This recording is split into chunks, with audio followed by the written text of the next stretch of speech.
Ladies and gentlemen, my name is TotalBiscuit. I'm here to ask and answer one simple question. WTF is Tomb Raider? That's something I didn't think I'd hear myself say, especially considering the original game by the name of Tomb Raider came out a very, very long time ago. I remember that coming out when I was a teenager. That was quite the time. Everyone was really all up and hyped about this new female heroine character and her triangular boobs. It was wonderful. Over, of course, a number of years, the Tomb Raider franchise has continued, rolling up to, I believe, 6 titles, up until the point where they went for a next generation, but one could say reboot, but it kinda wasn't, with Tomb Raider Legend, Tomb Raider Underworld, and then Tomb Raider Anniversary Edition, which was a next-gen remake of the first game. And then, of course, after numerous other spin-offs and things like that, we finally get this. Tomb Raider, which is supposedly the origin story, developed by the original devs, Crystal Dynamics, published by Square Enix, and ported to PC by Nixxes. This is the company responsible for the port of Hitman, as well as Deus Ex Human Revolution, and various other titles. They are pretty good at what they do, quite frankly, and they should be applauded for that. So I suppose the first question is the PC port any good? The weird thing about this port was that we didn't get a chance to play it prior to its release. We were told, specifically by Square Enix, there will be no PC review copies available. None. They gave us a code that would allow us to play it on launch day, just like everybody else, but there were no codes available, so that worried me a lot, I've got to say. And a lot of other sites were concerned about this as well. PC Gamer made this comment, saying, you know, what's going on here? Now, we suspect it had something to do with this. Now, let's go to advanced graphics and show you something. Let's have a look here. Hair quality. TressFX. This was a recent announcement by AMD. This is a technology, a physics technology, that is designed to simulate realistic hair. Goes by the name of TressFX. And this is designed... Supposedly it's card neutral, but it was quite clearly optimized and designed for AMD cards. Nvidia stated that they did not get a chance to get a hold of this game prior to its release, which means the optimization of it is not that good, at least not on Nvidia cards. Options-wise, you've got pretty much everything you could possibly desire, bar, say, an FOV slider. Now, I've spoken about FOV sliders before.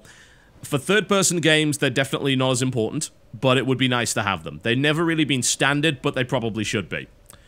Some people do get a bit motion sick with certain perspectives and fields of view. Mostly it happens in first-person shooters. Sometimes it happens in third-person. I, as someone that has a problem with low FOV in first-person shooters that actually gives me headaches and makes me nauseous, does not have a problem with this game, but it would have been nice to include it. Aside from that, options across the board are extremely high quality. You might ask me why I haven't got tessellation on. Currently, there is a problem with GTX 600 series cards that causes a crash, in fact quite regular crashing, in the game if you have tessellation and exclusive full screen both on. I have that turned off now. Performance-wise, it is not optimized yet, at least not for Nvidia cards, that much is clear. For the most part, on Ultra, I can get very acceptable frame rates. Sometimes it drops down in weird places. With TressFX on, it halves my frame rate. I would strongly recommend you don't put it on. I will put it on for a short period of time in the game to show you what it actually does, but it does have a significant effect on frame rate. I will not be covering multiplayer today. We're going to be looking at the single player. So let's get in there and see exactly what it's all about. Alright, here we are. Welcome to Tomb Raider. This is, according to Steam, about 4 hours in. I'd say, though, I'd probably played for about 3 to 3.5. Obviously, as tends to happen, I leave the computer and I leave it on, and obviously it clocks up time and so on and so forth. According to my save file, I'm about 23% complete. Now, I've heard reports from people that you can beat the game with only about 70% completion. That is because there's a bunch of optional stuff in various areas. We're going to be doing some of that today because I want to try and avoid story spoilers wherever possible, but I will also show you some of the actual progression. It's fairly important to allow you to see that because it is, as far as I'm concerned, one of the main parts of the game, and the scripted nature of it is something that you should consider. So, what is the game all about? Well, it is a third-person action game, as you might imagine. You know, this shouldn't really surprise you in all that many ways. And it is linear, even though it doesn't appear to be. So, you have the ability to travel around the world using fast travel, which you can do at campsites. Campsites will also allow you to level up.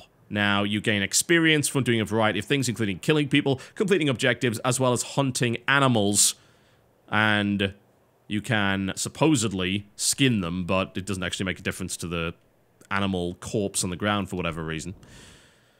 Now, skills can be used to upgrade one of 3 different sets of attributes. We've got Survivor, Hunter, and Brawler. Brawler is designed for a lot of melee stuff. There's a nice little ability in there called Dirty Tricks, which allows you to throw sand in the eyes of people, which is really cool. As well as give you the ability to use your axe as a melee weapon. Funnily enough, you don't have the ability to do that by default. It's like, this woman has not 1 but 2 axes, I might add. She's got a climbing axe and a pry axe. She doesn't seem to think that it's a good idea to use those as a melee weapon until she trains in them. Those, by the way, are, as far as I can tell, tier 2 abilities, which means you need to unlock them by unlocking more skills prior to this. So, in reality, because of the way that skills are tiered, there's not a huge amount of choice, and there's definitely not a lot of mutual exclusivity here. Basically, you pick the order that you want some of your skills in. This is all about salvaging and getting extra stuff, and that will allow you to spot hard-to-find animals and food sources, and so on and so forth. This is more about shooting, so you can upgrade your bow skills, you can upgrade your ammo capacity, and so on and so forth. It goes all the way up to here, whereby you can upgrade various different kinds of rifles and weapons. There is also a crafting system in the game, which is done via salvage here. You can see this interface is really quite nice. I like the way it superimposes it on the actual game itself. It's really stylish, very, very, very clean. These are upgrades, as you can see. According to this, my bow's only upgraded by 20%, so I guess there's going to be a lot more upgrading I can do of the bow later on. My rifle, can have a look at that. Now, what I like about this game is a lot of these weapons are, they look very makeshift. The bow particularly is definitely makeshift. This is an old World War II rifle. As far as I can tell, there don't appear to be that many modern guns on the island, and that's kind of tied in with the lore and the way that it was a World War II base. So this rifle is kind of a patched together assault rifle or submachine gun, one way or the other. This upgrade I've got here is essentially just the... She basically just padded the stock with some duct tape and stuff. Yeah, and then there's various other upgrades. Although some kind of weird ones, like this is very much a patched together upgrade. This, on the other hand, is like a better muzzle brake. It's like, well, where do we find that? You know, tape double mag, that makes sense. Polished ejector, and so on and so forth. High capacity magazine. It's like, well, where did I find all this stuff? The bow upgrades make a reasonable amount of sense. Like the ones that I've got here are reinforced limbs, which basically you just put a bunch of tape on it, and a wrapped string, which allows for better firing rate. You know, once again, very much a makeshift weapon, but you go to the pistol, and there's stuff like burst fire mods, port vented slides, muzzle brakes, extended magazine, rapid fire mode. I mean, where did you get the stuff to make this exactly? It's really kind of weird. Very, very odd indeed. Obviously, you can find parts to get you more upgrades, but in this case, like, how on earth do I do all of this? Where did I find this muzzle brake? What's going on here? How did I build this out of a bunch of nuts and bolts and things like that? It's a strange thing indeed. Now, you can also travel around the world using fast travel, which I believe at this point it's actually not letting me do, so I guess I'm just in an area of the game whereby I can't actually do that. Usually you can... Pretty sure you can usually click here. Oh, it might be this. There we go. Perhaps this has got something to do with it. Okay, so there's my objective right there, and there's a bunch of other stuff that I traveled into previously. In fact, there's a tomb there we'll probably go and try and do. Now, I would like to possibly fast travel, if possible. Will it let me do that? Yeah, there's a fast travel camp there. Where's the nearest fast travel camp to that tomb? Because I'd like to show you sort of some of the less linear aspects of it. Guess it won't let me do that. I guess it kind of makes sense, because at the current part of the story, I've kind of been cut off from where I was supposed to be. So I guess I'm just going to have to progress for a while.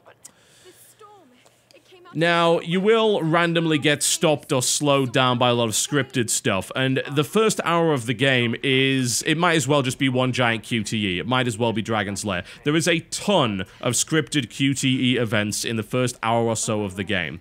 The game does kind of open up a little bit after you get out of the initial bandit camp. and then everything sort of, I say opens up, but it's no Far Cry 3. You can't just drive all over the island. What it is a set of linked areas that you can fast travel between. Oh, great. Another scripted event. Well, that's nice. Well, I guess we're going to be dealing with a bunch of that. Now, in terms of this, every now and again you get put into these awkward situations which just involve you shooting a bunch of stuff in what is essentially a glorified turret segment. And you can hear here, it's like, hey, shoot this. This is actually an ideal time to turn Tress FX on because I'm upside down. I'd like to see what it does to the hair there. So let's put Tress FX on and have a look at that. All of these options, by the way, which... Big up to Nixes for this. You don't have to restart the game for any of these options as far as I can tell. They'll just enable them immediately in-game. Super great, exceptional for benchmarking and tweaking. They did an amazing job. Tress FX, on the other hand, not so much. So, this is Tress FX. I'm hanging upside down, as you can see. And my hair sort of waves around just a little bit. It does have a tendency of spazzing out a little bit, though. As you can see there, it's a little bit wild to some degree. It also hits the frame rate really hard. You'll have noticed a massive frame drop there. So what we're going to do is turn that back off because it currently just doesn't work well on NVIDIA cards at all. Yeah, really, really massive drop in frame rate. Very, very bad indeed. Alright. Oh, God, really? Apparently we suddenly have rope arrows out of nowhere. Fair enough. So I guess we're pulling this down. You'll find that a lot of the really cool moments in some of this combat is kind of scripted in a fairly extreme manner, which I don't necessarily like all that much. There's a reasonable amount of combat whereby they don't do a bunch of stupid stuff like that, although in this case they decide, you know what, we want to give you rope arrows. We're going to do that for whatever apparent reason, and we're going to allow you to essentially pull down a house. It's like, alright, that's a little extreme. I don't think that's necessarily required. The scripting is heavy in the first half of the game, but although the QTEs, for the most part, do disappear later on in the game, you'll only get a few every now and again, the scripting doesn't. Like, there's some pretty crazy stuff that I noticed. I managed to stealth my way through an entire bandit camp. I took out a few guys, but no one saw them. That was confirmed by the fact that no one actually reacted. Did so, of course, with the bow, which is a very effective stealth weapon. And then I got into this corridor, and I was sneaking, and I was in cover, and there's no way in a million years anyone could have spotted me. And then suddenly some guy jumps out of nowhere, and it is obviously been scripted to do that, regardless of how stealthy you were. So every now and again, you get these kind of canned monster box elements which really sort of take away from the overall stealth aspect of the game, which is unfortunate because the game, it does have some pretty competent stealth and some reasonably competent AI, but every now and again you get some really weird moments where the designer's like, you know what would be really cool if we put this here? Yeah, that would have been great. And I say, well, no, you didn't really have to do that, you know. I think the game's, well, I guess that's not going to work out. I hoped I could maybe grab onto that. The game's pretty much strong enough to work on its own. You don't need that to be there. But they feel the need to throw it in. It's almost like they looked at Uncharted and said, you know what people really love? These cinematic Hollywood moments that are all scripted and designed to look really awesome. And to some degree, you're right. Some people really do like that. But I do have some problems with them utilizing scripting a little bit too much, whereas otherwise they could have actually done something a lot cooler and allowed some emergent gameplay to come out. Maybe I just like Deus Ex too much. The scripting part of it is something that some people are going to like and some people aren't. Some people are okay with kind of being carried along in the moment, and a lot of what Tomb Raider is basically involves just that.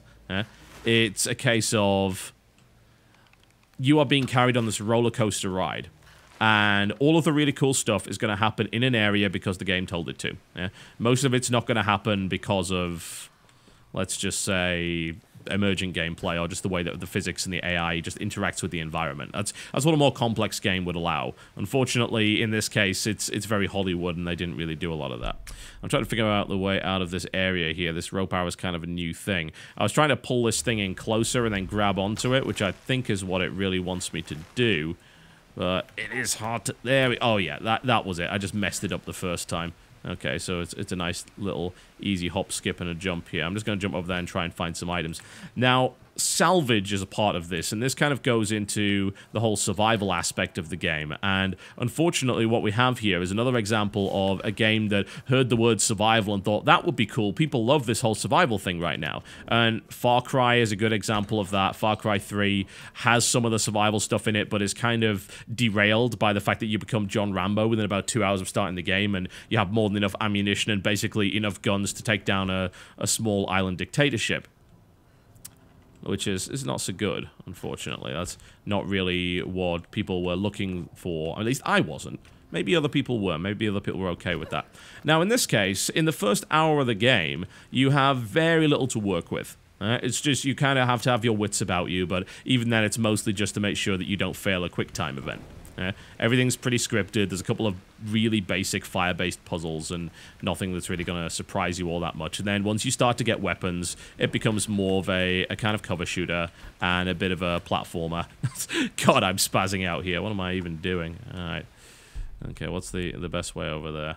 What you're noticing here is the so-called survival view, or I don't know what it is. It allows you to show where your objective is, as well as climbable and interactable objects, which can be useful to some degree, although I think we are getting to the point where we're somewhat overusing this whole survivor view and focus mode and so on and so forth. Now, they've managed to make it... I wonder if you use a rope arrow to maybe pull something else in here. They've managed to make it a little bit less ridiculous, because when you move, the thing turns off. But in certain cover-based combat scenarios, you might as well turn it on, because it highlights all of your enemies in red. Which is, you know, useful for everybody, I guess. Right, let's head in this direction instead. There we go. It's clearly not that way. It's obviously this way. Now, unfortunately, I have to report again that the survival aspect of the game is very neutered, which I think is very much a missed opportunity. One of the big problems with the game is there's way too much ammo, pretty much everywhere. And you almost always have full ammunition for everything. Right now, you see, they lay quivers of brightly colored arrows like every 20 feet. I don't really know what's going on with that, but they do. That's what they do. Which kind of sucks, yeah?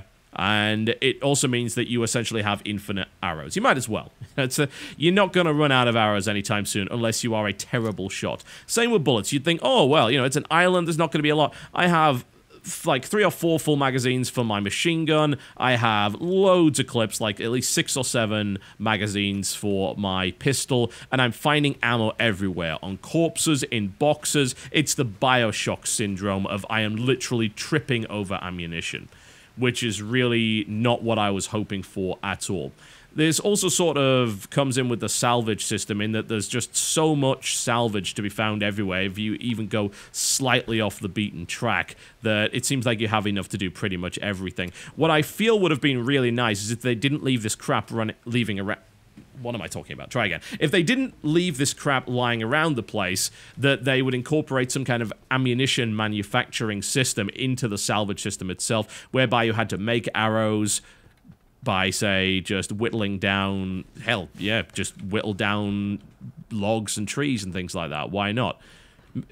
Sure, you could find some ammunition caches every now and again, but finding ammo on everyone's corpse and things like that, and finding all this stuff just lying around for whatever reason, is really weird. This is actually an invisible wall, even though it doesn't appear to be... I mean, it looks like a piece of terrain that you get up, but no, this is an invisible wall. That's unfortunate. So far, the game's actually done a pretty good job of hiding those.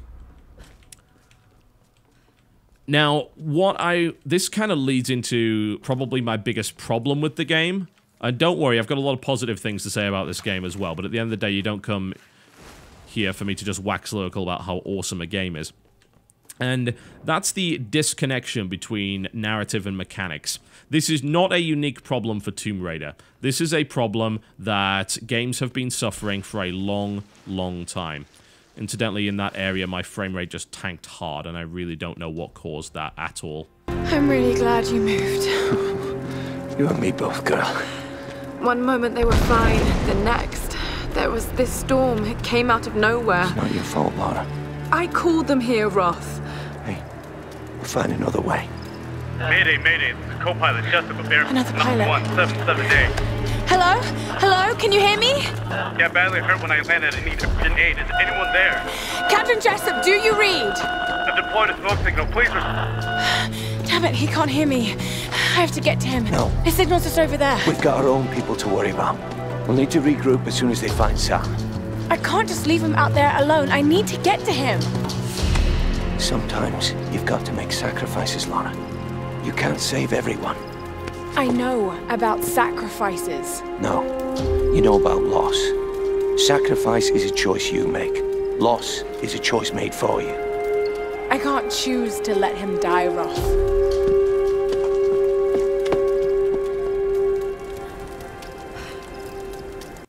Alright, a minor spoiler there, so I put a little spoiler warning in. Hopefully you weren't too concerned about that. It doesn't really affect the story that much, but I wanted to at least give you a little bit of a warning. So, narrative and mechanics. The narrative mechanical disconnect, which is the most fedora-wearing, pretentious piece of crap I could have possibly come up with to describe the concept that I'm talking about. But hey, we'll go with it anyway.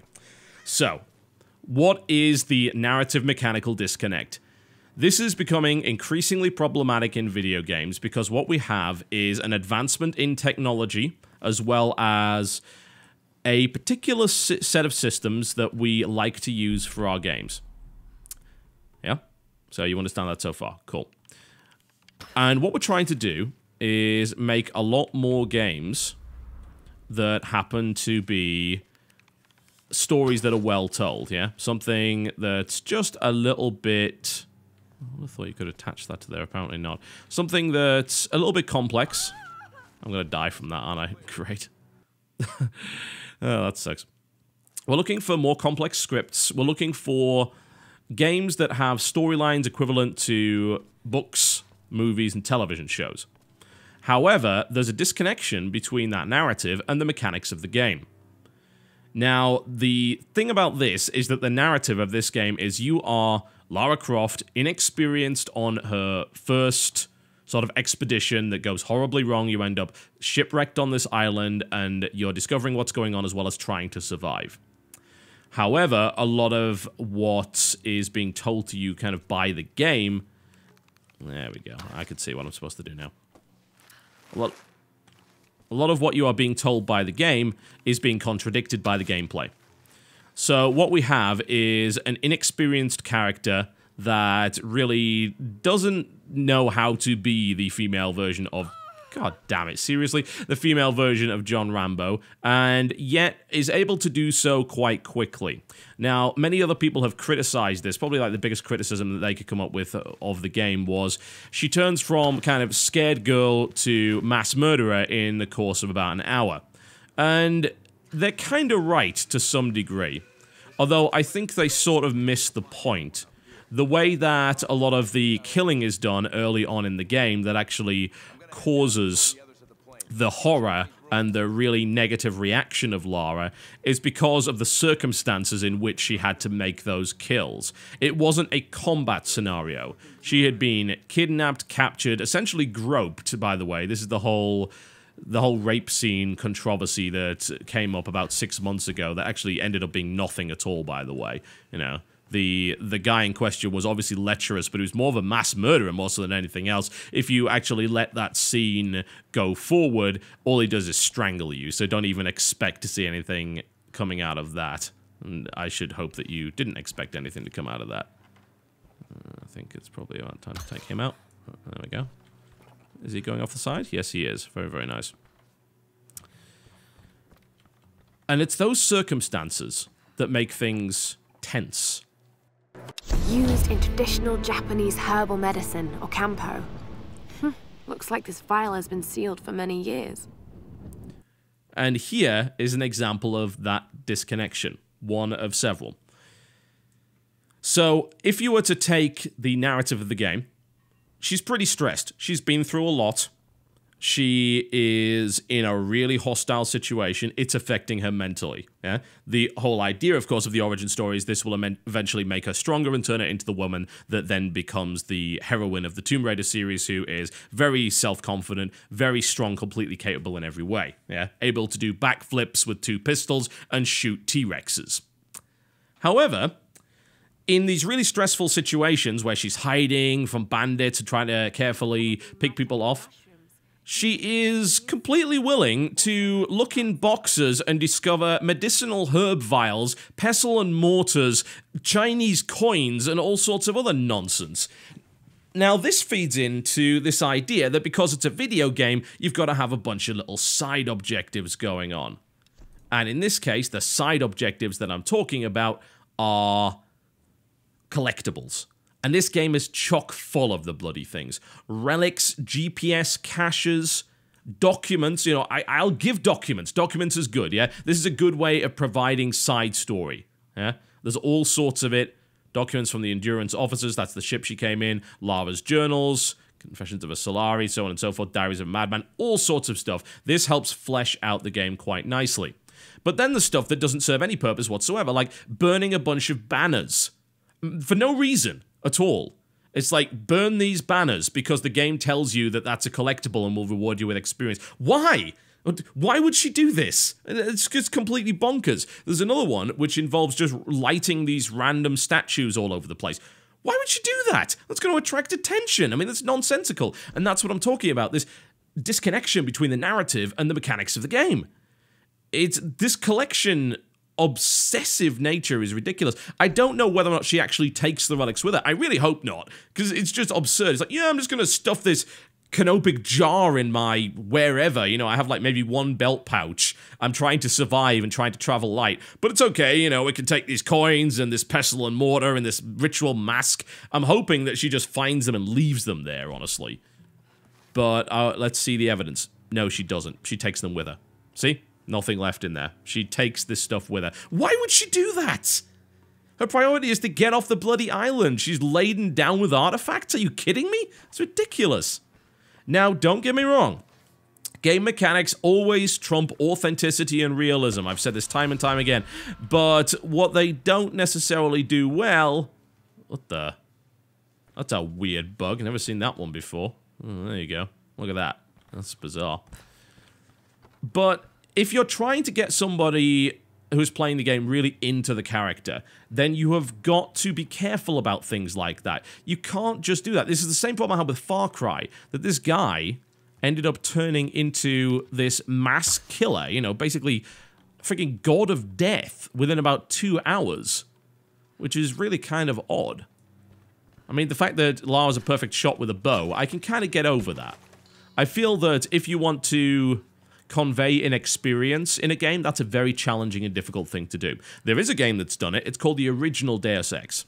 But a lot of people didn't like that. What it did was it made your aim a lot worse, a lot shakier, based on how inexperienced you were. And as you leveled up your skills, you got better at that kind of stuff. And I'm pretty sure there were 3 bandits, not 2. Where did the other guy go?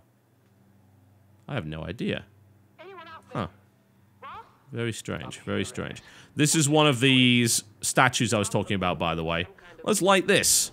This will surely not alert all of the bandits in the area. Thankfully it won't, because it's a collectible, so, you know, we can just get over that. It's strange, isn't it? That they would feel the need to put so many little side objectives into the game, and in such a weird way. Like, the whole exploring tombs thing is optional, yeah?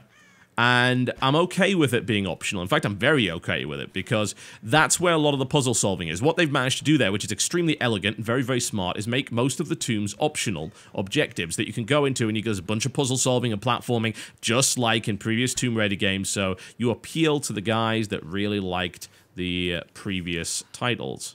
We're hunting wabbits, by the way. Be wary, wary, quiet. There we go. Here's a wabbit, and here's a wabbit. As much as I'd like to tell you that this is an essential part of survival, even though, once again, the narrative says, oh, I've got to eat, I'm so hungry. The eating and stuff is a scripted event. You never have to eat after that. So you don't have to get food to even regenerate your health, because it's automatically regenerating and so on and so forth. There's just some weird problems between the story and the narrative versus the gameplay. And that's going to be an increasing problem, I think. We're going to see a lot more of that over the next few years, because we're getting really good writers. I mean, this game has a phenomenal writer in the form, of course, Rhianna Pratchett, who is fantastic, I might add. And the actual narrative is really good. Like, I would say that until the game consistently gets in the way of this character, I would say that Lara is a very believable and very likable or relatable character, especially early on in the game. Early on in the game, she has a lot of stuff happen to her. Like, I have never... Actually, no, I've seen one game that has done a character suffering better than this, or at least on the level of this, and that's probably Heavy Rain. Yeah? There are characters in that game that suffer a lot. Anyone that remembers the glass tunnel or having to cut off one of your own fingers, yeah, that is a game about suffering. In the first hour or so of this game, she suffers a lot. I mean, she gets badly hurt, and the voice acting and the way that the character is portrayed is done so in an absolutely phenomenal fashion. Incredibly impressive. Really good. I am extremely impressed by the way that they managed to pull that off. They deserve props for that. They did really well. However, there are also some problems as a result of that gameplay problem that I was talking about. Yeah? And there's this clash. What the hell is with that bird? What the hell? Right, okay. That is interesting. Funnily enough, wasn't there a guy right there? Where'd he go? I mean, he can't use this. He doesn't have a rope arrow. It's really odd. I just kind of waited and he vanished. That's just so strange. Anyway. So that's probably my biggest issue with the game. Now, let's get on to stuff that I quite like. Ooh, there's a secret tomb. Cool, we can go and explore that. That means I don't have to kind of spoil anything else about it. Although I would like to get into some more heavy combat. You haven't actually seen all that much of that yet. Is this the secret tomb right here? It's not that bloody secret, is it? Let's just go inside and see what's going on with it. Alright, sweet. What do I like about it? Well, this is one of the things. I like the fact that they decided that a lot of the big puzzle-solving stuff and the tomb raiding would be optional. That's good.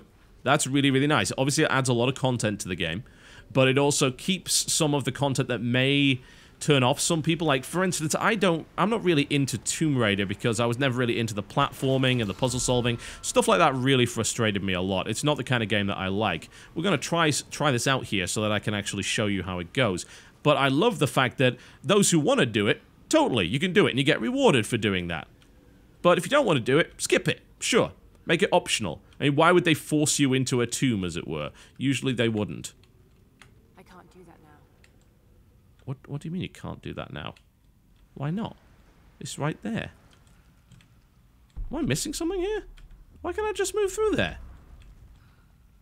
What the... What is this? It blocked me earlier, and now it's letting me through. How strange. It's weird. It's really weird. I mean, you'd say, oh, you have to duck, but no, the game auto-ducks you for a lot of this stuff. If I pressed shift, for instance, it'll sort of slightly duck me down, because...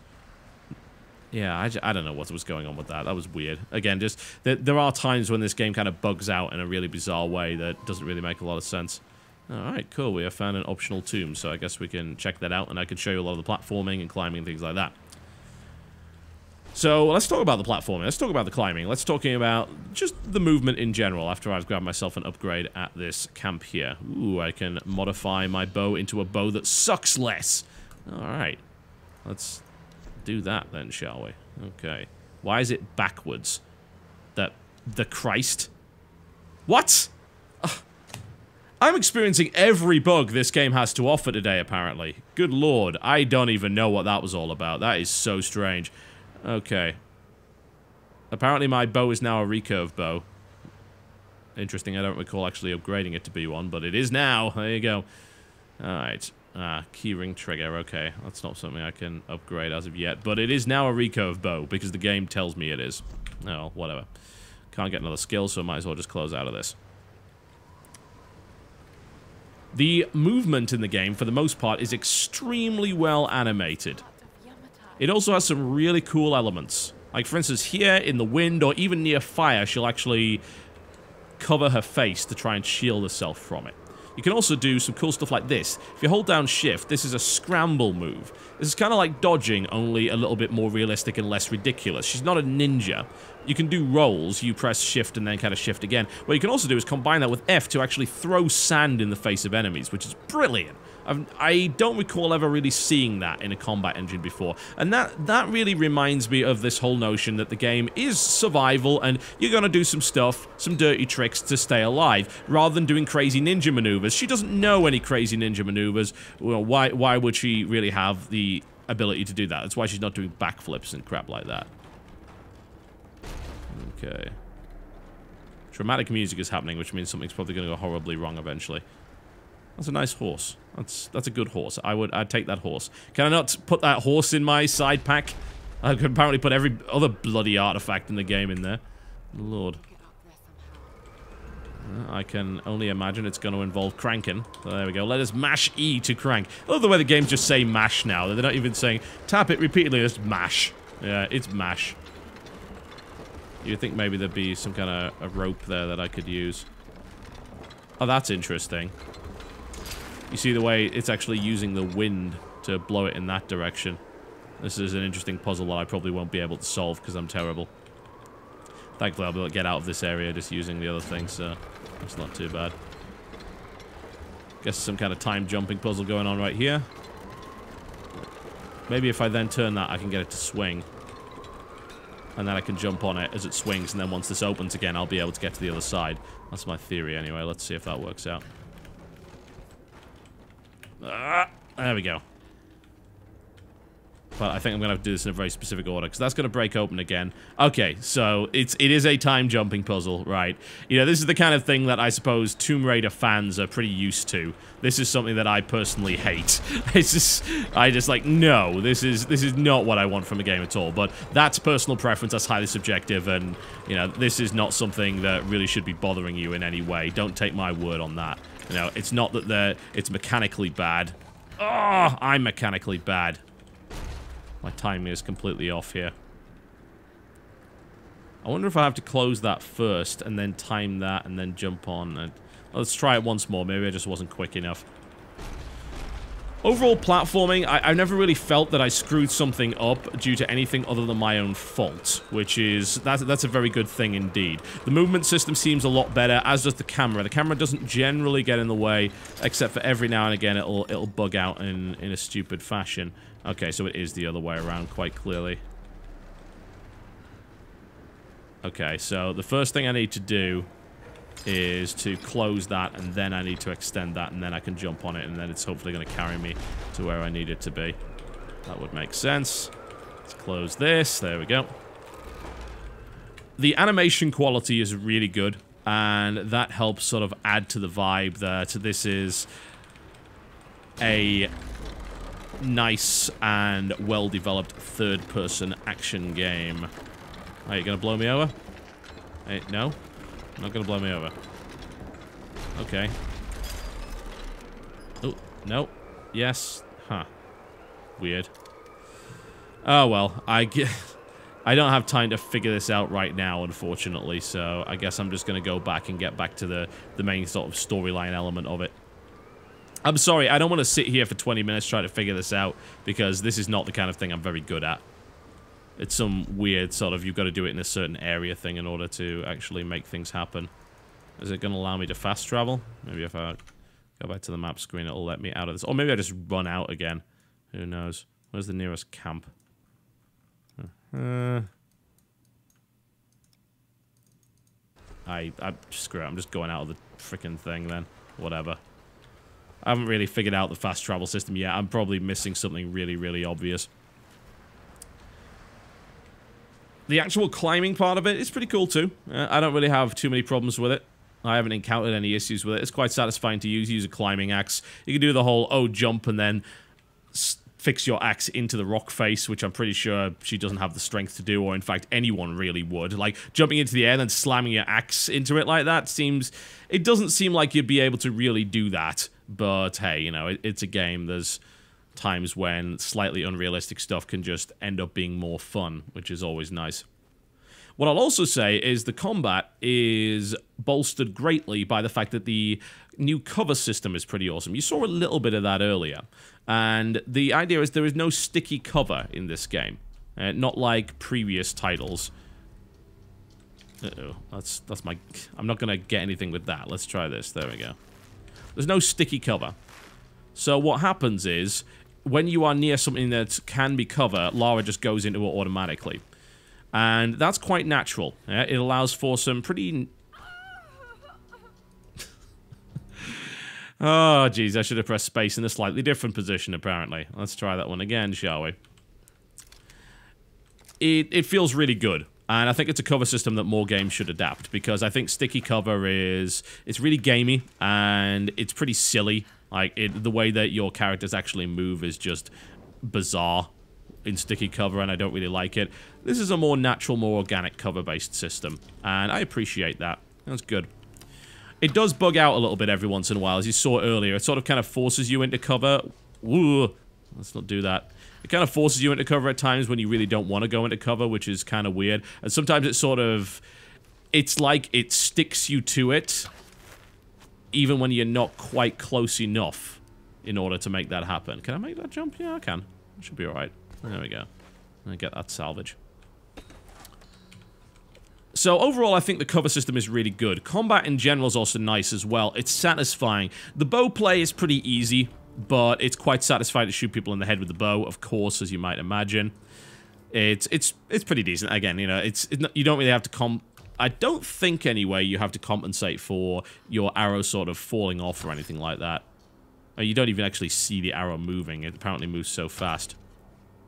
It sort of also blurs your vision in that respect. That's probably a little bit of a gameplay or graphical trick to avoid rendering the arrow.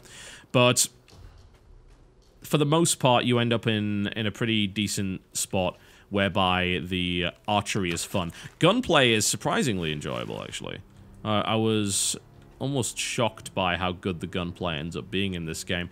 And it's mostly due to the way that the guns have pretty substantial recoil, which is nice. You know, that kind of goes into the whole idea that the game is designed around someone that's not exactly combat experienced. And she's having to adapt to her surroundings, or either that or die. So, you know, that's a good element to the game. I like that a lot. This is not helping at all, is it? I need to look for something that I can attach it to. Apparently that's not within range. I don't think going down here was a very good idea. I'm sure I'll be able to figure it out. There we go, there's a post there. That'll do just fine. Sweet. The sound as well is very, very good. In general, ambient sound, music is very, very nice. I like the report of the guns, which I was kind of surprised by.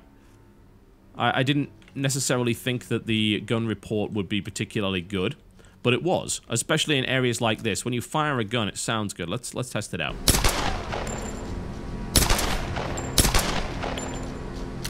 And the machine gun.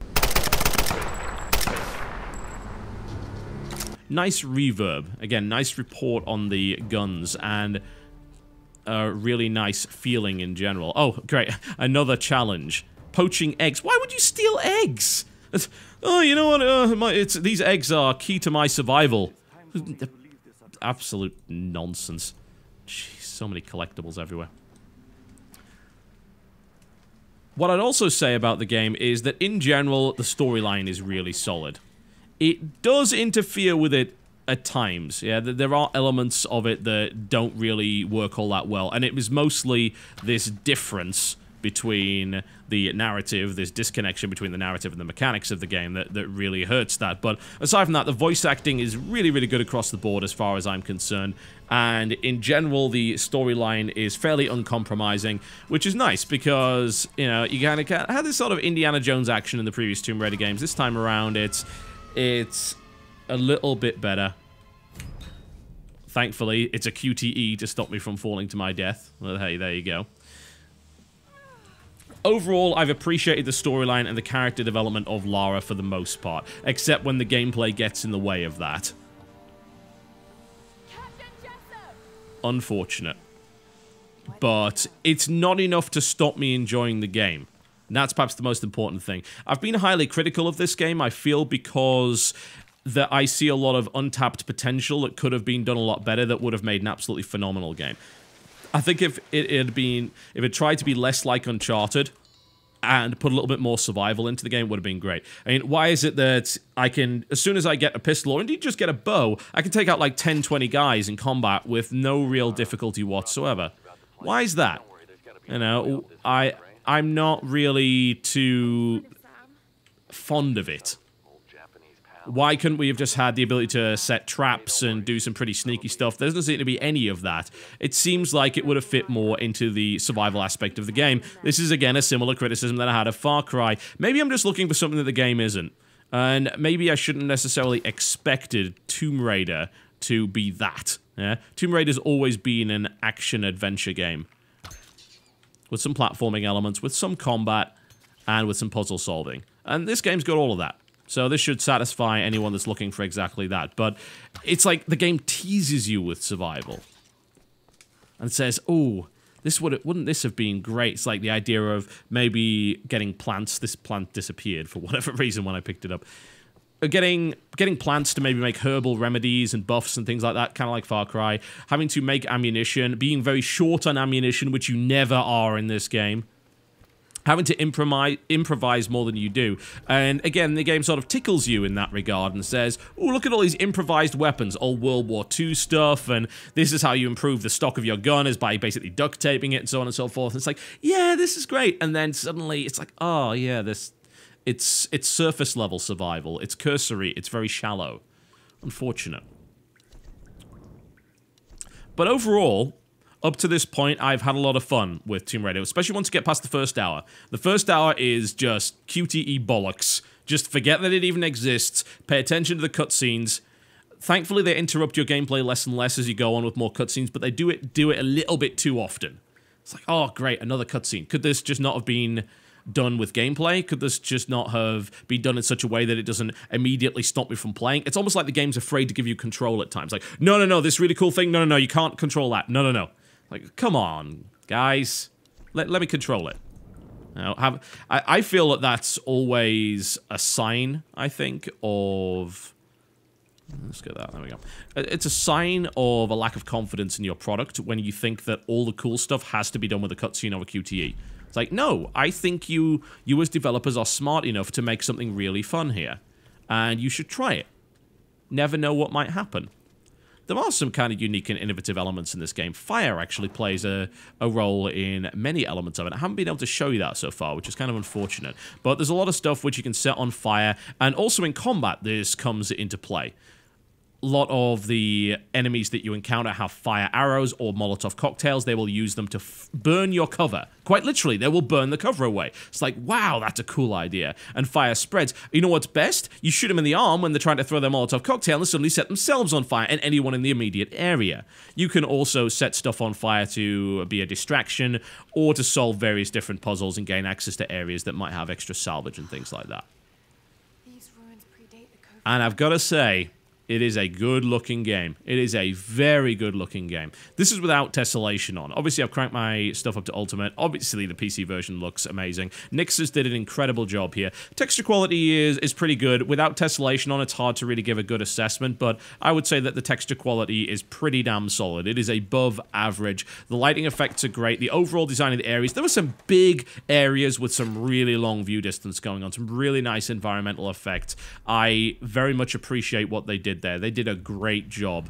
They evoke this feeling of wonder when you run into areas like this, and there's a lot of variety, which you wouldn't necessarily expect. You think like, ruins, mountain ruins. No, because this was like an old World War II base, there's all sorts of old school industrial stuff going on, army bases, bunkers, and things like that, combined with all of this ancient Japanese architecture and historical craziness, and obviously combine that... Hello. He looks okay. There we go. Combine that with the obvious supernatural element that's going on with it. Well. Yeah. It's pretty good. This is bad news. We're talking about the fire there. Did that really have to be a scripted event? Apparently, yes. It did have to be a cutscene. Never mind.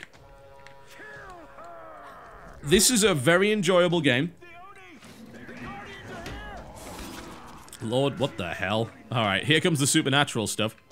It's a very enjoyable game. It's a really, really nice third-person adventure. Great combat, good platforming, excellent animation quality and storyline. It's got stuff that I feel could have been done a lot better. And unfortunately, I don't really think there's actually going to be an opportunity for them to try that again. Because if they make another Tomb Raider, they're not going to put this survival stuff in because Lara's going to be more experienced and there won't be a situation where you'd even need to do that. So it was, I feel that was a big missed opportunity. Yeah? And it is very unfortunate that they didn't do more with it.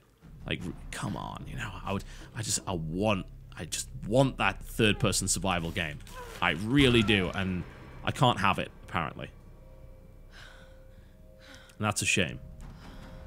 But for what is here, if you take it for what it is, third-person action game, it is a fine one. It is a very, very good game. What's happening here? It's just, it's got a lot of lost potential, and I feel it could have been so much more. It could have been one of my favorite games of 2013 if they had gone a bit further with the survival aspect, and if they hadn't made ammo so plentiful and things like that.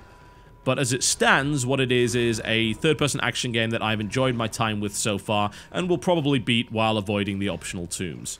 There is a multiplayer mode as well. That is not something that I will be covering in this video. If it's worth having a look at, then I will do that a little bit later on. But yeah, Tomb Raider. Good game. I think you might like it. They've done a solid job here. But of course, do bear in mind that currently it is not well optimized for NVIDIA cards, so we should probably wait a couple of weeks for the new drivers to come out and for the game to actually be patched in order to properly support that kind of stuff. Every now and again, I just get these frame drops that I don't really like. But there you go. Tomb Raider, in a nutshell. A long, rambling nutshell. My name's been TotalBiscuit. Thank you very much for watching, and I'll see you next time.